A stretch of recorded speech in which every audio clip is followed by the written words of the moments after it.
La escarcha había llegado temprano ese año. Se extendía a lo largo de los setos como sal arrojada por una mano descuidada. El camino olía a cuero mojado y a hierro frío, y a la podredumbre dulzona de las manzanas caídas que nadie se había molestado en recoger. Era el tipo de mañana que se le metía en los huesos a un viajero, antes de que el sol hubiera superado los olmos. Y fue en ese camino, en ese frío, que la diligencia de correos a Sherbrooke avanzaba traqueteando hacia el sur. Llevaba 4 pasajeros, 2 baúles y una niña pequeña y asustada.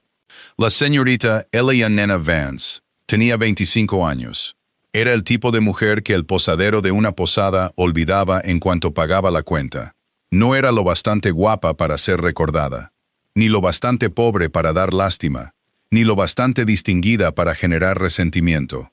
Estaba sentada con las manos cruzadas en el regazo, llevaba guantes de lana gris, zurcidos 2 veces en el pulgar izquierdo, y observaba los setos pasar como si no esperara nada de ellos, y recibía exactamente eso. Una vez fue la hija de un mozo de cuadra, en un pueblo demasiado pequeño para tener su propia iglesia. Su padre le había enseñado lo único que sabía antes de que la fiebre se lo llevara. Le había enseñado a calmar a las criaturas asustadas. Primero a los caballos, porque ese era su oficio.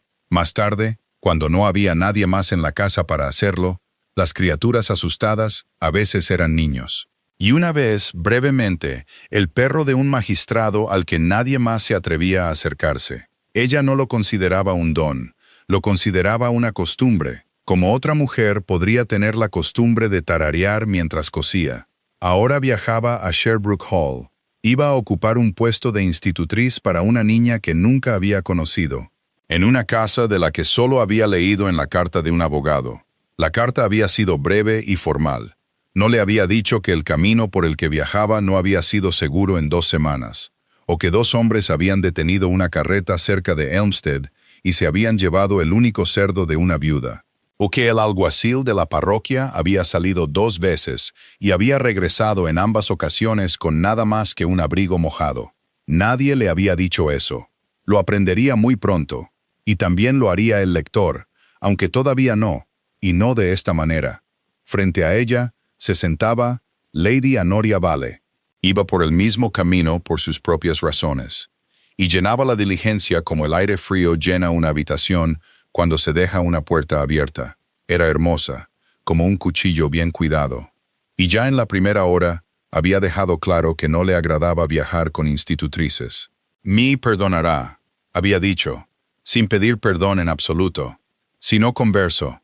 Encuentro que las institutrices tienen tan poco que decir que no sea sobre el tiempo o sus pupilos». Él, la nena, no había respondido a eso. Había aprendido hacía mucho tiempo que el silencio no le costaba nada, y no le daba a su enemigo nada con qué trabajar. Al lado de Lady Honoria, envuelta en un chal demasiado fino para el frío que debía combatir, estaba la pequeña Ivy Cheddar. Tenía 8 años y era delgada como un gorrión. Era la pupila y sobrina de un duque al que había visto quizás 4 veces en su vida. Ivy tenía un pecho débil. A veces se le cerraba cuando se asustaba, como una mano que se cierra sobre la nada, y su niñera había muerto de una fiebre invernal solo un mes antes. Esa era la razón principal por la que se necesitaba una institutriz, y se la necesitaba con urgencia. El cuarto pasajero estaba sentado más cerca de la puerta, y apenas había dicho nada desde Elmstead. Llevaba el abrigo sencillo de un mozo de cuadra y las botas sencillas de un mozo de cuadra. Se había presentado cuando alguien se molestó en preguntar.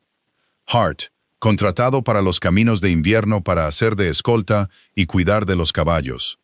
Tenía los ojos oscuros, del marrón del roble viejo, no del gris de todos los duques de todas las historias que le habían contado a Eleanor, y observaba a la niña junto a Lady Honoria con una atención que no correspondía en absoluto a un mozo de cuadra contratado, aunque nadie en esa diligencia se dio cuenta todavía. La diligencia había salido de la última posta hacía 1 hora. Se esperaba nieve fresca antes del anochecer. Y el cochero había dicho, sin dirigirse a nadie en particular, que pretendía llegar a Sherbrooke para las 3 si el camino permanecía despejado. Pero no permaneció despejado. Eleanor había pasado esa hora haciendo lo que siempre hacía en compañía de extraños. Observaba. Observaba las manos de Ivy, que estaban frías y no paraban quietas, y observaba la boca de Lady Honoria, que tenía una forma de curvarse antes de decir algo desagradable, y observaba al mozo de cuadra llamado Hart, que no se movía en absoluto, que estaba sentado con la quietud de un hombre que escucha algo que los demás no pueden oír. «Está usted muy callada, señorita Vance», dijo Lady Honoria en algún punto después del segundo hito. «Espero que no sea por mal humor. Una institutriz malhumorada es peor que una que parlotea». «No estoy malhumorada, mi señora», dijo la nena. «Solo estoy cansada. Cansada de estar sentada en una diligencia». La risa de Lady Honoria sonó en 3 tiempos ensayados, como una campanilla que se toca a propósito. «Qué agotadora debe de ser su vida». La nena tampoco respondió a eso. Se volvió hacia Ivy, cuyas manos habían pasado de estar frías a temblar, aunque en la diligencia no hacía tanto frío como para explicarlo. «No tienes que hacerle caso», dijo la nena en voz baja, «solo para la niña. Las damas que son infelices a menudo intentan hacer infelices a los demás. Rara vez funciona si no se lo permites». La boca de Ivy se crispó. No llegó a ser una sonrisa. Fue el primer sonido que alguien le había sacado desde Elmstead, y el hombre llamado Hart, al otro lado de la diligencia, levantó la vista de la ventana durante el tiempo de una respiración contenida, y luego volvió a apartar la mirada, como si no hubiera querido que lo sorprendieran mirando. El camino se estrechó después del segundo hito. Descendía hacia un bosquecillo de robles desnudos, donde la luz de repente se volvió gris y cercana, y fue allí, con los árboles apretándose a ambos lados, y el látigo del cochero restallando una vez contra el caballo guía, que la diligencia comenzó a reducir la velocidad, aunque nadie había pedido que lo hiciera. La nena lo sintió antes de entenderlo, como se siente una respiración contenida en una habitación antes de que nadie haya hablado. Las ruedas se arrastraban, los caballos sacudían la cabeza, y en algún lugar adelante, indistinta entre los robles, la voz de un hombre gritó, monótona y sin prisa, ordenando al cochero que se detuviera. Ella no sabía entonces que el mozo de cuadra sentado más cerca de la puerta ya tenía una mano bajo su abrigo, descansando sobre algo que no era un látigo. No sabía que él había recorrido este camino durante 3 días seguidos con ese mismo abrigo sencillo, con el único propósito de estar en él si surgían problemas. No sabía que su nombre no era Hart en absoluto, o que en menos de una semana estaría en un salón adornado con los retratos de su familia, y entendería de repente exactamente qué rostro había estado observando al otro lado de la diligencia desde Elmstead. Solo sabía que la diligencia se había detenido, y que la pequeña y fría mano de Ivy había encontrado su manga, y la estaba agarrando con fuerza suficiente para hacerle daño, y que el frío fuera de la ventana ya no era solo el frío de la mañana. La diligencia se detuvo tan bruscamente que Lady Honoria salió despedida de su asiento, y gritó antes de que su sombrero terminara de deslizarse sobre sus ojos. No fue un sonido pequeño. Llenó la diligencia como el agua llena una jarra rota, de repente y por todas partes. Había 2 hombres en el camino. Uno sujetaba la brida del caballo guía, y el otro se mantenía atrás con una pistola que captaba la poca luz que se filtraba a través de los robles. No eran hombres limpios. Sus abrigos estaban remendados, y sus botas rotas por las costuras. Y el de la pistola tenía el aspecto de alguien que no había planeado hacer esto un año atrás, y se había quedado sin otros planes desde entonces. «Nadie tiene por qué salir herido», dijo el hombre de la pistola con una voz que solo temblaba un poco. «Los bolsos y los anillos. Rápido. No tenemos toda la mañana». Lady Honoria gritó de nuevo, una nota más larga esta vez, y se apretó en la esquina del asiento como si el cojín pudiera tragársela. No buscó su ridículo. En su lugar, buscó la manija de la puerta del otro lado, como si quisiera correr. Aunque no había ningún lugar en ese camino al que una mujer con buenos zapatos pudiera correr. Ivy no gritó. Hizo algo peor. Su respiración se volvió corta y aguda, y se entrecortó como cuando cambiaba el tiempo, o cuando se asustaba más de lo que una niña de su tamaño podía soportar.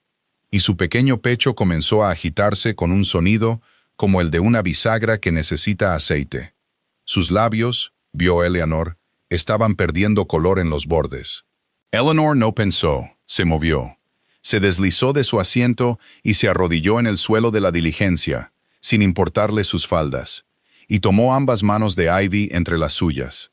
No apretando, solo sosteniendo, como una vez había sostenido el ronzal de un potro mientras un herrador trabajaba demasiado cerca de su ojo. «Mírame», dijo, «ni fuerte ni suave. Sencillamente, mírame a mí y no a ellos». Los ojos de Ivy encontraron los suyos y se aferraron. «Vas a respirar como yo respiro», dijo el Elianena. «No rápido, lento. Inspira por la nariz, expira por la boca, lento, como si estuvieras soplando una sopa que está demasiado caliente». «¿Puedes hacer eso?» Ivy lo intentó. La primera respiración se atascó y sonó con un estertor. La segunda fue mejor. «Bien», dijo el Elianena. Otra vez. Afuera, el hombre de la pistola se había acercado a la ventana. Sus ojos habían encontrado los hombros temblorosos de la niña, y luego encontraron a Eleanor arrodillada sobre ella. Y algo en su rostro cambió, no exactamente a la amabilidad, sino a la particular inquietud de un hombre que aún no ha decidido lo malo que pretende ser. «Esa está enferma», dijo. «¿Qué le pasa?» «Nada que sus gritos estén ayudando», dijo Eleanor sin levantar la vista. Su voz no se alzó. «Tiene un pecho débil. Si la asusta más, puede que no vuelva a respirar. Y entonces habrá hecho algo en este camino que no podrá deshacer por mucho que corra».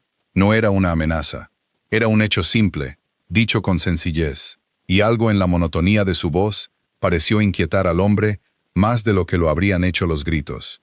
«No quiero nada de una niña», dijo, casi malhumorado, como si ella lo hubiera acusado de algo que aún no había hecho.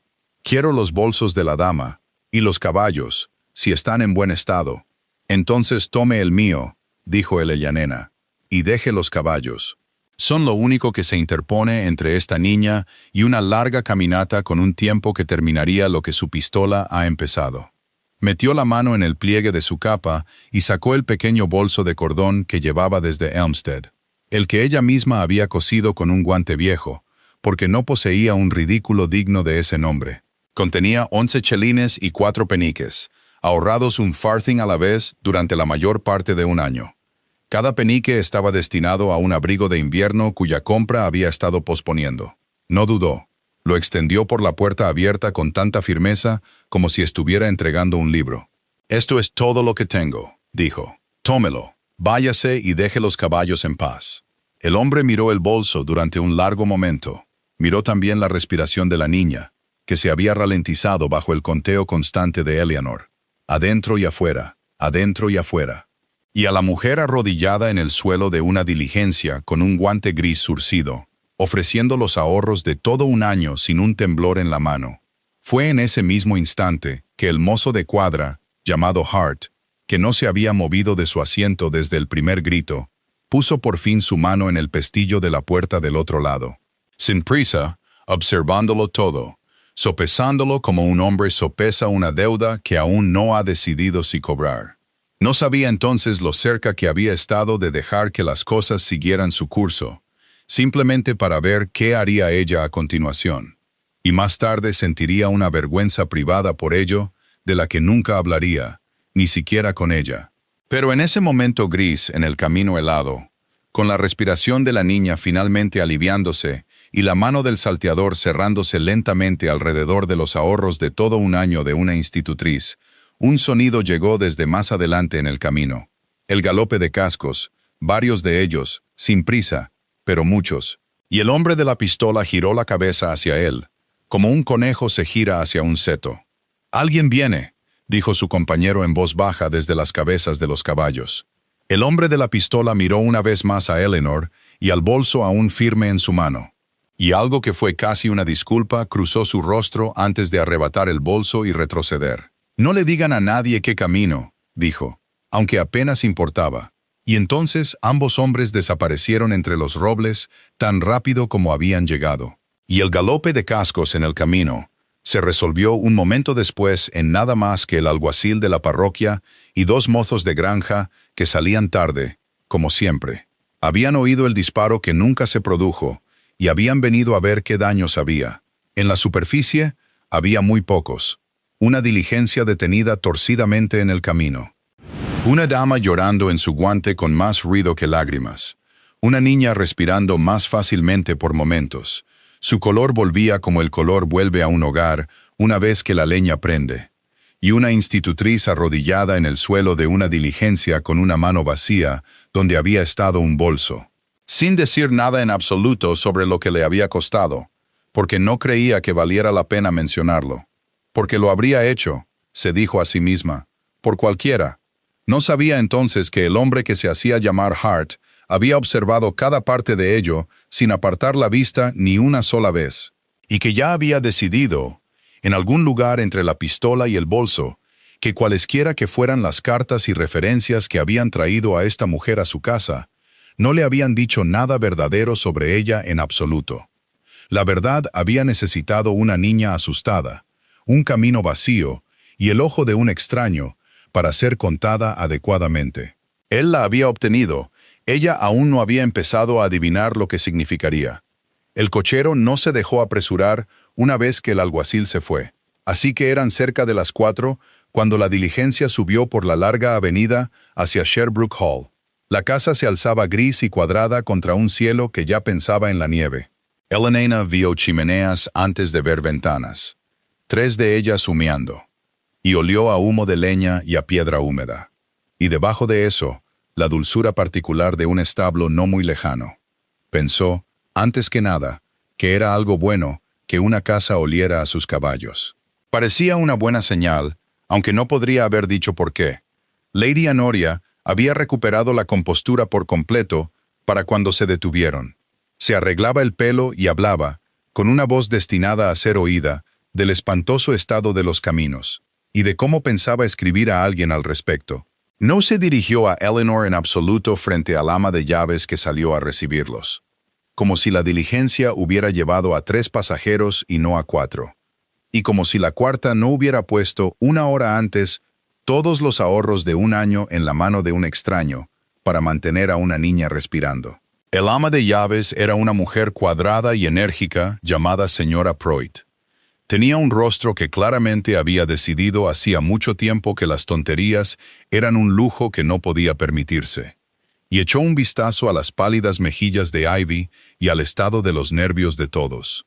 Y metió a todo el grupo en el vestíbulo y les quitó sus ropas mojadas antes de que Lady Honoria hubiera terminado su frase sobre los caminos. Hubo problemas entonces, dijo la señora Proit a nadie y a todos, con el tono de una mujer que confirma lo que ya había adivinado por la cara del cochero. Salteadores de caminos, dijo Lady Honoria con la satisfacción de alguien que cuenta el hecho más interesante que posee. 2 de ellos, con pistolas. Nunca he estado tan asustada en mi vida. ¿Y la señorita Ivy?, preguntó la señora Proit, arrodillándose para examinar a la niña con manos que claramente conocían a los niños. La señorita Vance controló mi respiración, dijo Ivy, antes de que nadie más pudiera responder por ella, con la voz pequeña y clara de una niña que repite un hecho que considera importante. Me tomó de las manos y me dijo que soplara la sopa. No era sopa de verdad, era de mentira. Los ojos de la señora Proit se posaron en Eleanor por primera vez, observándola detenidamente. La capa sencilla, el guante zurcido, el lugar vacío en su cintura donde había colgado un bolso. ¿Y dónde ha ido a parar su bolso, señorita Vance?, preguntó, no con dureza. Está ahí de pie con la mano en el cinturón como si le faltara algo. No tiene importancia, dijo el nena. Se lo di a los hombres del camino. Les impidió discutir sobre los caballos. Lo dijo como si estuviera informando del tiempo. Y pasó inmediatamente a preguntar si la señorita Ivy no debería tomar algo caliente antes de acostarse, porque no le gustaba que le dieran las gracias, y ya había empezado a sospechar, correctamente, que las gracias en esta casa se darían en voz alta y en público si ella lo permitía, y no le gustaba nada que fuera ruidoso o público. La señora Proit no la presionó, no entonces, aunque algo en su rostro cambió. El particular ablandamiento de una persona que recalcula al alza a un extraño. Mandó a buscar leche caliente y un ladrillo caliente para la cama de Ivy, y le mostró a Eleanor una pequeña y sencilla habitación en lo alto de la escalera este. Y dijo en el umbral, con el tono de una mujer que transmite información en lugar de chismes, que su señoría estaba fuera de casa en ese momento, por negocios que lo mantenían viajando más de lo que un duque debería, pero que se esperaba que se interesara por la nueva institutriz de la señorita Ivy en cuanto regresara. El Elena dijo que esperaba dar satisfacción. La señora Pruitt la miró un momento más de lo que la frase requería, y solo dijo que la satisfacción no solía ser el problema en esa casa, y lo dejó así. El hombre que se hacía llamar Hart había llegado un cuarto de hora después de la diligencia por el camino del establo, y había desencillado su propio caballo, y lo había cepillado él mismo antes de que ningún mozo de cuadra pudiera quitárselo, lo cual, según acordaron los mozos de cuadra entre ellos más tarde, era una costumbre muy extraña en un hombre contratado, aunque no tan extraña como para que alguien pensara en comentarlo más allá de un murmullo. Se quedó un rato en la puerta del establo después, mirando las ventanas iluminadas de la casa, y no entró. Estaba pensando, mientras estaba allí, en una mujer arrodillada en el suelo de una diligencia, con los ahorros de todo un año sostenidos firmemente en una mano, negándose a que el miedo de una niña mostrara el suyo propio. También pensaba, aunque con menos ganas, en otra mujer de hacía unos 3 años, que había llorado hermosamente y durante mucho tiempo por una desgracia mucho menor, y que una vez, en este mismo patio de establo, le había dicho a un mozo de cuadra joven que se quitara de su vista antes de que su tos le estropeara el vestido. Y lo había dicho en serio, y nunca, en 2 años de noviazgo, le había ofrecido a nadie una sola cosa que le costara algo real. Desde entonces, había aprendido a no confiar en lo que una mujer decía cuando sabía que la observaba alguien que importaba. Había llegado a confiar, en cambio, solo en lo que una persona hacía cuando creía que no la observaba nadie en absoluto. Esa era la única razón por la que había recorrido ese camino durante 3 días con un abrigo de mozo de cuadra, y por la que pensaba seguir llevándolo un tiempo más, sin importar lo que su mayordomo pensara del acuerdo. Había querido, antes de sentarse frente a un escritorio con esta nueva institutriz como el hombre cuyo nombre estaba en sus cartas, ver qué hacía cuando pensaba que no había nada en ello para ella. Lo había visto ahora, y descubrió que no tenía ninguna prisa por dejar de observar. No subió a la casa esa noche. Le dijo al jefe de mozos que dormiría sobre el establo, como las 2 noches anteriores. Y el jefe de mozos, que ya tenía sus propias sospechas y se las guardaba cuidadosamente para sí, solo dijo que había un rincón cálido junto al guadarnés, y le deseó buenas noches. Ivy durmió mejor esa primera noche en Sherbrooke de lo que había dormido en un mes, con Eleanor sentada, despierta 1 hora después de que la niña se durmiera, escuchando para asegurarse de que la respiración se mantenía regular, porque era el tipo de cosa que hacía sin que se lo pidieran, y sin esperar que se lo agradecieran, y porque, fuera lo que la casa a sus espaldas contuviera en cuanto a duques, primos y viejas penas, ella aún no sabía nada. El pequeño y cálido hecho de una niña respirando tranquilamente le parecía recompensa suficiente para un largo día. No sabía, mientras se acomodaba por fin en su propia cama fría y estrecha, que un hombre estaba de pie a esa hora en la puerta de un establo a 200 pies de distancia, pensando en ella con la misma constancia con la que ella no pensaba en él en absoluto. La casa se acomodó a sus ritmos ordinarios en una semana, y Eleanor se acomodó con ella, como el agua encuentra los lugares bajos en un suelo sin que nadie la dirija allí. Se levantaba temprano, tomaba sus comidas con Ivy en el aula, porque ahí es donde comía una institutriz, y nunca había esperado otra cosa. Mantenía la vista baja cuando los pocos invitados que quedaban en la familia pasaban junto a ella en el vestíbulo, no por timidez, sino por una comprensión arraigada de su lugar, y no se quejaba de ello, porque la queja nunca en su vida le había conseguido nada más de qué quejarse. La señora Pruitt empezó a pasar por el aula por las tardes con alguna excusa u otra. Un paño nuevo para la pizarra, un frasco de mermelada para el té de la niña, y se quedaba bastante más tiempo de lo que la excusa justificaba. Era una mujer que guardaba los secretos de una casa, como otras mujeres guardaban su ropa de cama, doblados, ordenados y fuera de la vista hasta que se necesitaban. Y había decidido en esa primera semana que esta institutriz en particular no iba a necesitar ser vigilada como algunas de ellas. «Se la ha ganado», dijo la señora Pruitt una tarde, observando a Ivy inclinada sobre sus letras, con más paciencia de la que la niña había mostrado con cualquier tutor anterior. Su antigua niñera solía decir que era una niña difícil. Yo nunca lo vi así. «No es difícil», dijo ella nena. «Tiene miedo de muchas cosas ordinarias y nadie se ha molestado en preguntarle por qué. Y usted sí. Le pregunté qué hace su pecho cuando se cierra. Me dijo que siente como si respirara a través de un paño húmedo. Eso es algo con lo que una persona puede trabajar. El miedo que no tiene forma es mucho más difícil de manejar que el miedo que sí la tiene». La señora Pruitt se quedó en silencio un momento, dándole vueltas a eso. Eso lo habrá aprendido en algún lugar en particular. «Mi padre cuidaba caballos para un hombre que no podía controlar su propio temperamento», dijo ella nena. «Los caballos lo pagaban. Aprendí pronto que las criaturas asustadas quieren que se les diga la verdad en voz baja, no que se les mienta en voz alta». Fue lo máximo que había dicho de sí misma desde su llegada. Y la señora Pruitt no insistió más, aunque se llevó la frase con ella y le dio vueltas más de una vez en los días siguientes. Porque explicaba mucho sobre la forma tranquila y sencilla en que esta joven se había arrodillado en el suelo de una diligencia y le había dicho la verdad a un salteador de caminos en lugar de gritarle. El hombre llamado Hart encontraba sus propias excusas para estar cerca de las ventanas del aula algunas mañanas, aparentemente ejercitando un joven caballo de caza en el prado de abajo. Y no pasó desapercibido para ella nena, de la manera desapegada en que notaba la mayoría de las cosas sin comentarlas, que el mozo de cuadra montaba muy bien para ser un hombre contratado. Con una postura demasiado relajada y correcta para haberla aprendido limpiando los establos. Pensó poco en ello. Los mozos de cuadra venían de todo tipo de lugares, y ella tenía preocupaciones mayores que la postura de un hombre. Hablaron 2 veces esa semana, brevemente, de la manera en que los sirvientes hablan cuando sus caminos se cruzan y ninguno tiene tiempo para detenerse.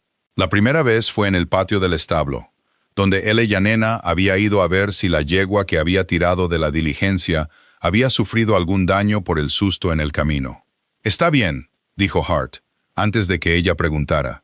«Ahora se asusta con las voces extrañas en el camino. Antes no lo hacía». «Tampoco la niña», dijo ella nena. «El miedo no siempre se va cuando el peligro desaparece». «No», dijo él, «no se va». Estaba mirando a la yegua y no a ella cuando lo dijo. Y algo en su voz tenía más peso del que la frase necesitaba, aunque ella no pensó en preguntar por qué. La segunda vez fue aún más corta. Ella había venido a buscar un chal que Ivy había dejado en el alféizar de la ventana del aula y lo encontró de pie debajo, mirando hacia arriba. Él se había tocado la gorra y no había dicho nada en absoluto. Y ella solo había pensado que era un hombre bastante callado para ser un mozo de cuadra, y había entrado. No sabía, y no lo sabría durante un tiempo, que en esa misma semana una viuda del pueblo había recibido de forma anónima carbón suficiente para pasar hasta marzo, o que el mozo de cuadra que tosía desde octubre había sido enviado sin explicación al médico de Elmstead, a expensas de alguien, con instrucciones estrictas al médico de que no se diera ningún nombre si el chico o su madre preguntaban quién lo había enviado. La señora Pruitt sabía de ambas cosas. No dijo nada de ninguna de ellas, porque se lo habían pedido, y era el tipo de mujer que cumplía su palabra, incluso cuando cumplirla le daba muchas ganas de hablar. «Él hace eso», le dijo una vez a la cocinera, sin venir a cuento, «y nunca quiere que nadie lo sepa. Su padre era igual, y su padre antes que él, aunque no lo pensarías al oír hablar en el condado de los duques y su orgullo». «¿Quién?», preguntó la cocinera. La señora Pruitt solo negó con la cabeza y siguió con su trabajo, y la cocinera, sabiamente, no volvió a preguntar. Debajo de toda esta calma había una herida en la casa, de la que nadie hablaba directamente, pero que todos en el servicio parecían llevar una pequeña parte. Como una familia lleva una cicatriz que nadie menciona, pero que todos evitan. Se trataba de una dama que había estado a punto de convertirse en la duquesa de Sherbrooke unos 3 años antes.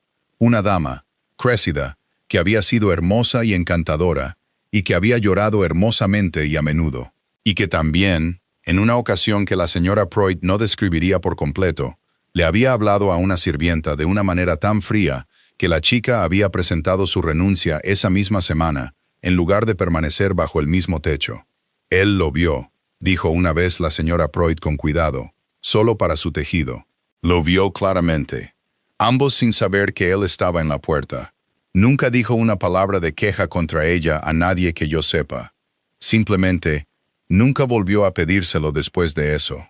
Y un mes más tarde, el compromiso se rompió discretamente.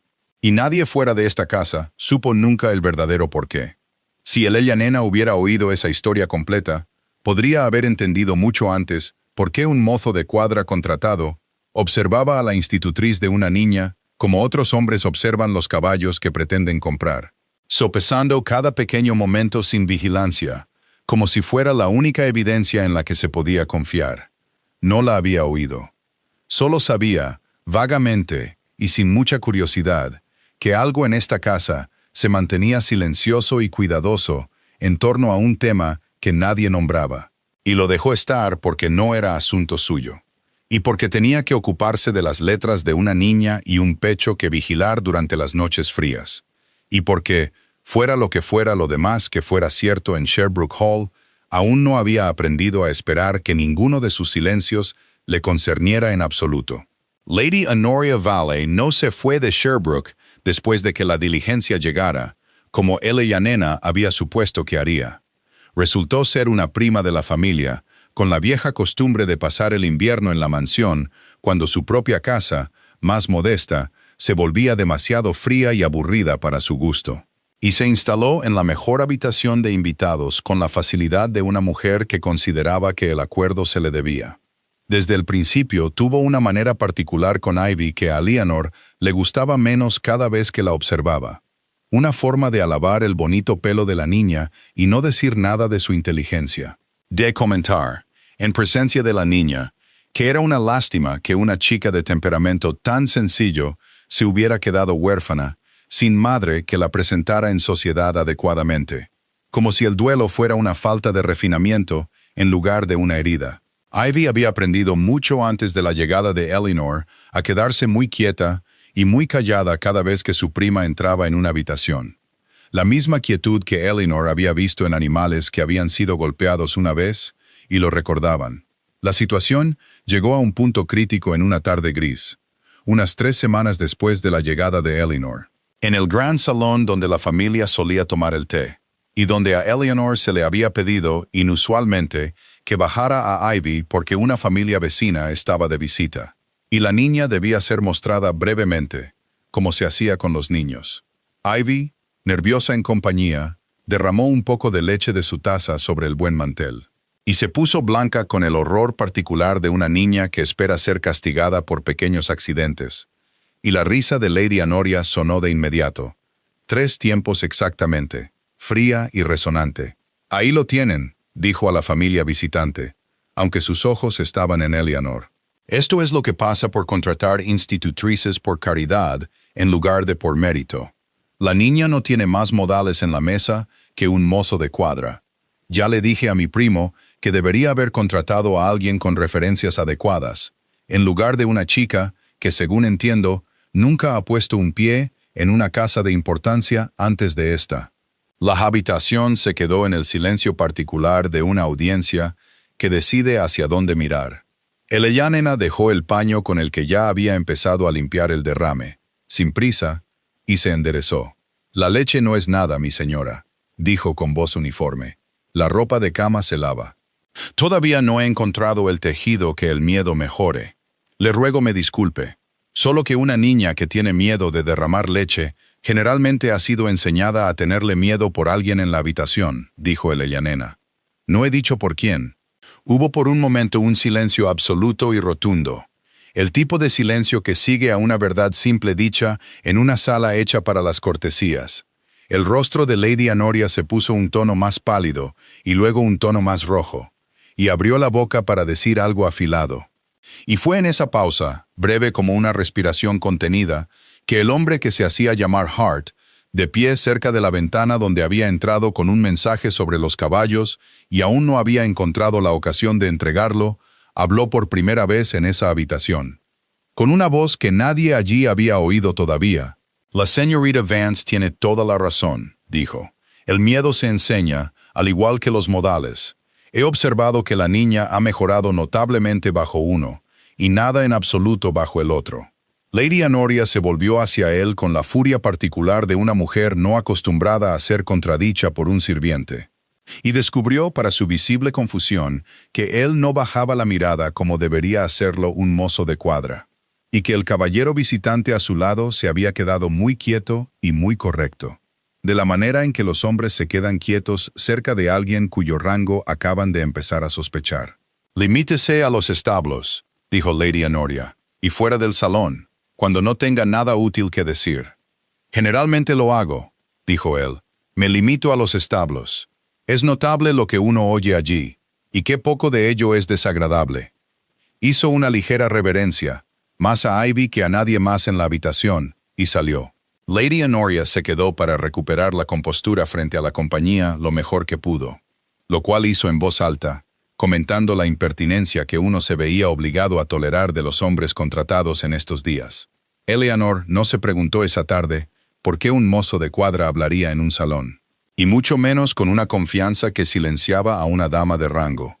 Solo pensó en Ivy, cuyo color había vuelto un poco ante la pequeña e inesperada defensa, y en la leche, que terminó de limpiar en silencio, y en la larga costumbre que tenía de no esperar nada de una habitación una vez que le había mostrado lo que pensaba de ella. No lloró esa noche, aunque el día le había costado algo que no examinó demasiado de cerca.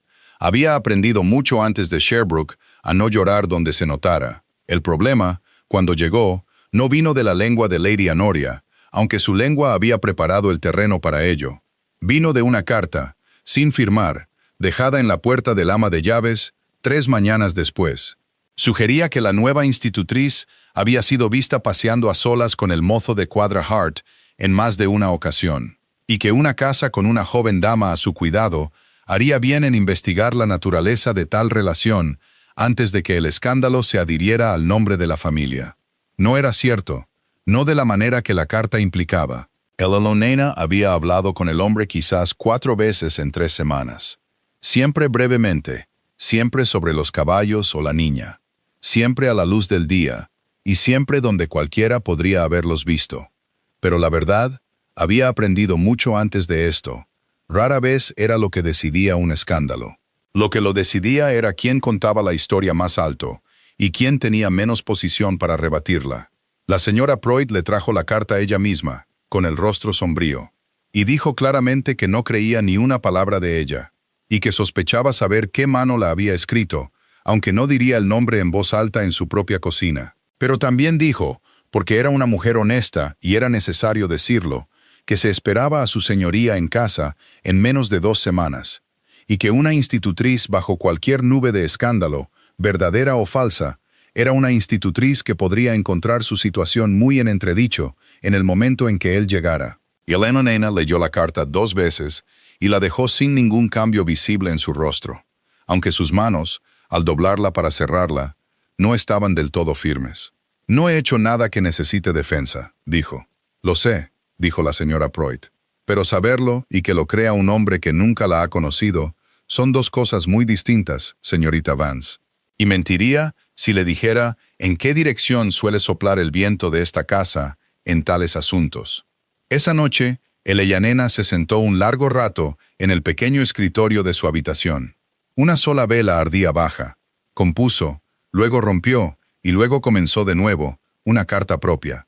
Estaba dirigida al abogado de la finca, y decía, con las palabras más sencillas que poseía, que creía que era lo mejor para la señorita Ivy y la familia que ella se retirara de su puesto, antes de que cualquier cuestión de indecencia pudiera asociarse a la niña a su cargo, y que no pedía más carta de recomendación que la verdad de su conducta de 3 semanas, la cual confiaba en que el ama de llaves atestiguaría, si alguna vez se le preguntaba. No lloró mientras la escribía, aunque la vela parpadeó 2 veces y tuvo que recortarla con manos que, por una vez, no estaban del todo firmes. Pensó en los pequeños y fríos dedos de Ivy en la diligencia, y en la respiración que se había aliviado bajo su conteo, y en lo poco que una persona podía hacer, al final, para proteger algo bueno una vez que otras personas habían decidido ser crueles al respecto. Pensó que habría hecho lo mismo por la niña de nuevo, cada parte de ello, el bolso y el conteo, y la voz baja y firme, y que no se arrepentía de un solo momento, solo de la costumbre del mundo de convertir un buen acto en un arma contra la persona que lo realiza. Selló la carta antes de poder convencerse de no hacerlo, y se la dio a la señora Pruitt por la mañana para que la enviara. Y le dijo a Ivy, cuando la niña preguntó por qué la señorita Vance parecía tan cansada, solo que los adultos a veces tenían que escribir cartas que eran difíciles, y que no era nada por lo que la niña debiera preocupar su pequeño corazón. No sabía, al sellar esa carta, que en realidad nunca sería enviada. Porque la señora Pruitt, mirando fijamente la dirección en el exterior, ya había decidido que algunas cosas eran más importantes que una promesa de silencio. Y en menos de una hora había ido directamente al establo a buscar a un mozo de cuadra que, de hecho, no era tal cosa. La señora Pruitt lo encontró cepillando al joven caballo de caza en el último establo, y no se anduvo con ninguna de las cuidadosas indirectas que generalmente usaba con él. «Ha escrito su renuncia», dijo la señora Pruitt, sosteniendo la carta que no había enviado, «por una mentira que una mano maliciosa dejó en mi puerta, diciendo que la han visto paseando con usted por las noches, lo cual no ha hecho. No de la manera que esa carta quiere decir, y usted lo sabe tan bien como yo. Démela». «No lo haré», dijo la señora Pruitt. «He guardado sus secretos durante mucho tiempo, su señoría, y he mantenido la boca cerrada sobre el carbón y la factura del médico, y cada otro buen gesto silencioso que ha hecho en este condado bajo un nombre que no es el suyo, porque usted me lo pidió, y nunca he tenido motivos para pensar que lo pidiera por algo que no fuera decencia. Pero no me quedaré de brazos cruzados viendo cómo echan a esa chica de esta casa por una mentira, defendiendo una amistad que no ha hecho nada malo por tener, mientras la verdad de quién es usted se sienta en un abrigo de mozo de cuadra fingiendo limpiar establos. Esto ya ha pasado de ser un secreto decente, se ha convertido en algo más cercano a la crueldad, y creo que usted lo sabe». Él se quedó en silencio un largo momento, mirando la carta en la mano de ella sin tomarla. «Tenía la intención de decírselo antes de que pasaran las 2 semanas», dijo. «No pensé que una mentira se movería más rápido que mi propio coraje. Las mentiras generalmente lo hacen», dijo la señora Pruitt. «Es su naturaleza». Fue esa misma tarde que todo el peso de lo que la señora Pruitt había sospechado a medias durante semanas se le hizo evidente más allá de toda duda, aunque no con palabras. Una nota bajó del estudio pidiendo que la renuncia de la señorita Vance se retuviera sin enviar hasta que su señoría mismo hubiera hablado con ella. Y la nota estaba firmada con una caligrafía que la señora Pruitt reconocía de una docena de documentos de la finca a lo largo de una docena de años. No Hart, sino Gideon Cedar, duque de Sherbrooke. Se sentó un largo rato con esa firma a la luz de la lámpara, y luego fue a buscar a Eleanor, y le dijo, tan suavemente como su naturaleza directa le permitía, que la carta no iría a ninguna parte por ahora, porque el amo de la casa deseaba hablar con ella él mismo antes de que se aceptara ninguna renuncia, y que el amo de la casa, señorita Vance, no era quien ella creía que era. Nena al principio no entendió lo que le estaban diciendo. Pensó que la señora Pruitt solo quería decir que el duque había regresado antes, y preguntó razonablemente cuándo podría esperar que la llamaran. «Ya lo ha conocido», dijo la señora Pruitt. «Lo conoció en el camino, señorita Vance, con un abrigo de mozo de cuadra hace 3 semanas, y le ha estado dando las buenas noches en el patio del establo desde entonces, sin que ninguno de los dos lo dijera claramente». Eleanor se sentó de repente en el borde de su estrecha cama, y por una vez en su vida no dijo nada en absoluto, porque por el momento no había nada en ella que hubiera encontrado aún el camino hacia las palabras. La habitación que él eligió para ello no fue el gran estudio formal, donde generalmente se hacían los negocios de la finca, sino un pequeño salón en la parte trasera de la casa que captaba el último sol de la tarde. Y siempre tenía un fuego encendido más alto de lo que la habitación estrictamente necesitaba. Era, pensaría Ella Yanena más tarde, una sala hecha para confesiones más que para órdenes. Y sospechó, correctamente, que él la había elegido exactamente por esa razón. Él estaba de pie junto a la ventana cuando ella entró, y por un extraño momento casi no lo reconoció, vestido como estaba ahora con un abrigo oscuro que le quedaba como nunca lo había hecho el abrigo de mozo de cuadra, hasta que se giró y los ojos eran los mismos ojos. El mismo marrón de roble viejo, observándola como la habían observado desde la puerta de un establo, un asiento de diligencia y una barandilla de prado durante 3 semanas. «Su señoría», dijo, porque no había otra cosa que llamarle ahora. Y las 2 palabras salieron más planas de lo que pretendía. «Siéntese si lo desea», dijo él, «o quédese de pie si lo prefiere. No tengo ningún deseo de ordenarle nada nunca más, y pienso empezar ahora». Ella no se sentó. Se mantuvo erguida, con las manos cruzadas delante de ella de la misma manera que las había cruzado en esa diligencia 3 semanas antes, y esperó. «Mi nombre», dijo él, «es Gideon Sedder. Soy, como ya le han dicho, el duque de Sherbrooke. No soy, ni nunca fui, un mozo de cuadra contratado. Y le debo una explicación por cada día que le dejé creer lo contrario. Podría empezar», dijo ella, «por el por qué. Lo haré». Giró el anillo en su dedo meñique una vez, un hábito que ella no había sabido notar hasta ese momento.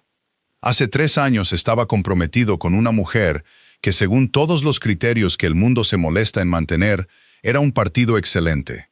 Era hermosa, de buena cuna, y decía todas las cosas correctas en compañía. La vi una vez hablarle a una sirvienta, de una manera tan cruel, que la chica presentó su renuncia en menos de 1 semana, en lugar de permanecer en la casa. Mi prometida nunca supo que lo había visto. No había pensado que nadie importante estuviera mirando. Y así me había mostrado, sin querer, exactamente quién era. «Y usted rompió el compromiso». «Lo rompí», dijo él, «y aprendí algo de esa ruptura que desde entonces no he podido desaprender. Los modales de una persona en compañía no te dicen nada verdadero. Lo que una persona hace, cuando cree que nadie importante puede verla, esa es la única prueba que dice la verdad. No sabía, cuando oí que el administrador de mis tierras había contratado a una institutriz para Ivy sin haberla visto, si tenía la intención de ponerla a prueba en absoluto. Solo sabía que tenía la intención de estar en ese camino cuando la diligencia pasara, con un abrigo que no le dijera nada sobre mí. ¿Para qué? Viera lo que viera de usted, lo viera con honestidad. ¿Y qué vio? Vi a una mujer arrodillarse en el suelo de una diligencia y darle a un salteador de caminos todos los ahorros de 1 año para salvar a una niña que conocía desde hacía 4 horas, dijo él. La vi negarse a que su voz temblara mientras lo hacía. La he visto desde entonces rechazar las gracias por ello, negarse a hablar de ello, negarse incluso a que el ama de llaves armara un escándalo, porque no pensaba que hubiera sido nada más que lo simple y obvio que había que hacer. He visto a mucha gente en mi vida actuar con su mejor naturaleza para una audiencia, señorita Vance. Nunca antes había visto a alguien actuar con la suya para nadie en absoluto. Ella se quedó en silencio un largo momento, y cuando habló, no fue perdón lo que le ofreció. Todavía no. «Usted me dejó casi abandonar esta casa por una mentira», dijo, mientras estaba de pie con un abrigo de mozo de cuadra y no decía nada. «Lo hice», dijo él, «y no tengo defensa para los días que eso le costó. Solo la verdad de que fui un cobarde con mi propio coraje durante mucho más tiempo del que debería haber sido, y que la señora Proit me avergonzó para que hablara mucho antes de lo que habría encontrado el valor para hablar por mi cuenta. No le pediré que perdone eso esta noche. Solo le pediré que crea que tengo la intención de pasar un buen tiempo haciendo innecesario que se pregunte de nuevo si le estoy diciendo la verdad». «Ese es un pobre tipo de disculpa», dijo ella. «Todo promesas y ninguna prueba». «Lo es», asintió él. «La prueba, si me lo permite, tendrá que venir después, en la práctica, en lugar de en cualquier cosa que pueda decirle aquí de pie. No le pido que me responda esta noche. No le pido que me responda en absoluto. De hecho, más allá de decirme si desea mantener su puesto, el cual es suyo, independientemente de cualquier otra cosa que pase entre nosotros en esta habitación. ¿Y si deseo dejarlo? Entonces lo dejaría con todas las referencias que honestamente pueda darle, y ninguna mala palabra siguiéndola a ningún lugar donde yo tenga algo que decir, dijo él. Prefiero su enfado sincero y su renuncia a una sola hora de su gratitud, si la da por obligación. Fue, pensó ella, de pie allí a la luz del fuego, con las manos aún cruzadas delante de ella, la primera vez en su vida que una persona de importancia le había dado una opción y tenía la intención de dejar que la conservara. No le respondió esa noche, y él no se lo pidió. Volvió a subir al aula y se sentó un largo rato junto a la cama de Ivy, escuchando la respiración regular de la niña, y descubrió que la ira que esperaba alimentar toda la noche se había desgastado para la mañana, convirtiéndose en algo más silencioso y difícil de nombrar. No exactamente perdón, pero tampoco su opuesto. La bondad secreta del hombre se le reveló por completo solo en los días siguientes, y no de su propia boca, de la que ya había empezado a sospechar que solo contaba la mitad de lo que podría. Vino de la señora Prout, quien, habiendo roto un silencio, parecía sentir pocas razones para guardar el resto, y quien le contó, mientras remendaba una tarde gris, sobre el carbón de la viuda y el médico del mozo de cuadra, y una docena de bondades menores que se remontaban a años atrás. Cada una de ellas dada con la condición expresa de que ningún nombre se asociara nunca a la donación. Se enfurecerá conmigo por contárselo, dijo la señora Prout, cortando un hilo con los dientes. Pero he decidido que prefiero su furia a verla seguir pensando que es solo un hombre que dejó que una mentira casi le costara su puesto. Hay más en él de lo que esa mentira muestra, señorita Vance, y es sobre todo la parte que mantiene oculta. El Helena dijo poco en respuesta, pero se llevó la cuenta con ella el resto de ese día, dándole vueltas como le había dado vueltas al camino 3 semanas antes.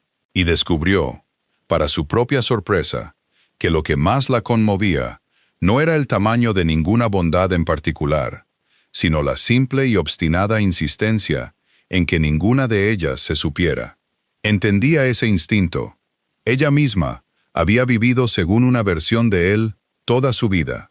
Le dio su respuesta 8 días después en el mismo pequeño salón, con el mismo fuego encendido, demasiado alto para la habitación. Ivy, a quien para entonces se le había contado mucho más de lo que se le solía contar a una niña de su edad, dormía 2 pisos más arriba con una enfermera de noche, sentada a su lado, por si su pecho se volvía problemático. He pensado mucho, dijo ella nena, en lo que le pediría, si fuera a responderle en absoluto. Pídalo, dijo él. Todo. No se me volverá a mentir, dijo ella, ni para ponerme a prueba, ni por amabilidad, ni por ninguna razón que pueda construir que le parezca buena en el momento. Si no puede decirme algo claramente, me dirá que hay algo que aún no puede decirme, y lo aceptaré. Pero no aceptaré que me manipulen. De acuerdo, dijo él, y me aferraré a ello más firmemente de lo que me he aferrado a nada en mi vida, porque ya he visto lo que cuesta la alternativa. En esa diligencia, en esa mentira, la carta de su prima casi gana. Y no se hablará de mí como un objeto de su caridad, dijo ella. Pase lo que pase con esto, hice lo que hice en ese camino, porque era lo correcto. Y no permitiré que se convierta en la razón por la que me eligió, como si fuera un animal callejero que ha recogido del mal tiempo. Es usted lo menos parecido a un animal callejero que he conocido, dijo él, y algo en la sequedad de su tono le arrancó una pequeña e involuntaria risa. La primera risa real que recordaba haberle dado a alguien desde que murió su padre, y él pareció por un momento completamente desarmado por el sonido, como si se hubiera preparado para la ira y hubiera recibido en cambio algo mucho más difícil de proteger. La amo, dijo, cuando la risa se había calmado entre ellos. No por el bolso que entregó en ese camino, aunque nunca olvidaré la firmeza de su mano cuando lo dio. La amo por el hábito simple, sin vigilancia y sin recompensa de la bondad que ese bolso solo resultó demostrarme. La habría amado exactamente igual si nadie lo hubiera visto nunca. Quiero que sepa eso porque es lo más verdadero que tengo para ofrecerle. Más verdadero que la casa, más verdadero que el nombre.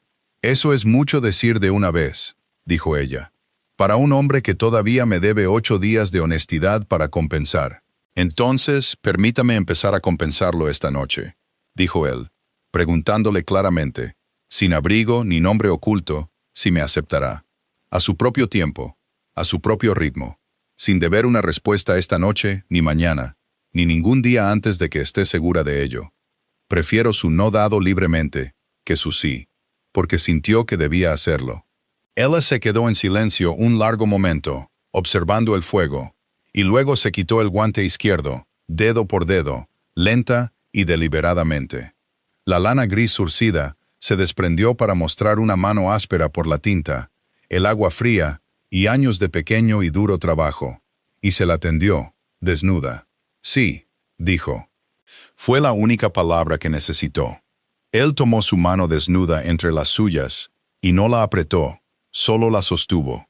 Y le besó los nudillos una vez, con seriedad, como un hombre besa algo que pretende seguir sosteniendo durante muchos años.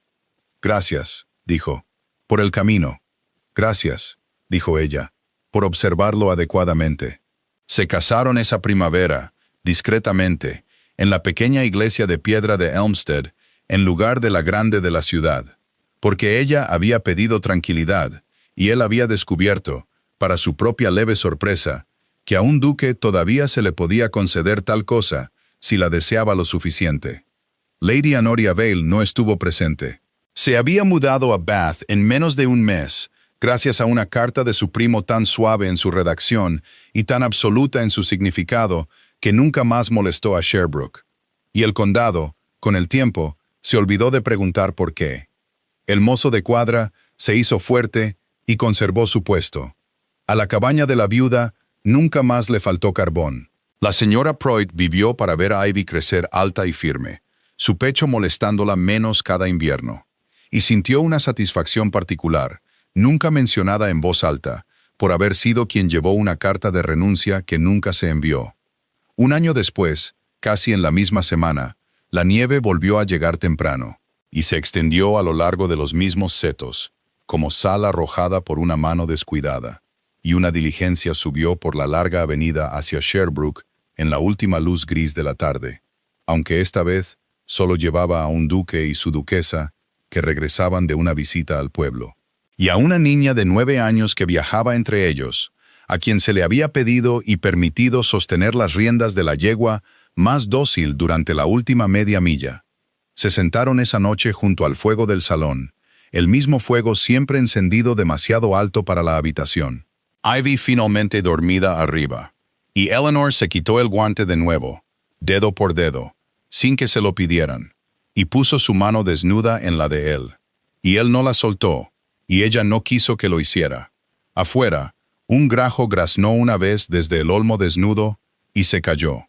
El fuego se asentó. Nadie en esa habitación dijo nada más porque no había nada más que quisiera ser dicho esa noche. Es una cosa simple y antigua, pero no se desgasta con el tiempo. El carácter no es lo que una persona muestra al mundo cuando el mundo está mirando. Es lo que hace en un camino vacío, en el frío, cuando cree que nadie importante la está viendo en absoluto.